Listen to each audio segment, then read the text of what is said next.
ಗಣೇಶನನ್ನು ಆದಿವಂದ್ಯ ವಿಘ್ನ ವಿನಾಶಕ ಅಂತ ಕರೆಯಲಾಗುತ್ತೆ.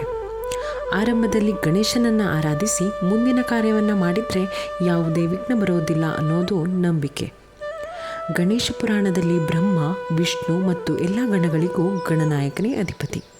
ಶಿವ ಮತ್ತು ಪಾರ್ವತಿಯರ ಪುತ್ರ ಗಣೇಶ ಅನ್ನೋದು ಎಲ್ಲರಿಗೂ ಗೊತ್ತಿರೋದೆ. ಆದರೆ ಗಣೇಶನಿಗೆ ಇಬ್ಬರು ತಾಯಂದಿರು ಅನ್ನೋದು ಗೊತ್ತಾ? ಹೌದು. ಪದ್ಮಪುರಾಣದ ಪ್ರಕಾರ ದೇವಿ ಪಾರ್ವತಿ ಹಾಗೂ ಗಂಗೆಯ ಪುತ್ರ ಗಣೇಶ. ಒಂದಿನ ಶಿವ ಮತ್ತು ಪಾರ್ವತಿ ಇಬ್ಬರು ಸ್ನಾನಕ್ಕೆ ನದಿ ತೀರಕ್ಕೆ ಹೋದಾಗ ಪಾರ್ವತಿ ಸುಗಂಧಭರಿತ ಅಂಗಲೇಪನವನ್ನು ಹಚ್ಚಿಕೊಳ್ತಾಳೆ.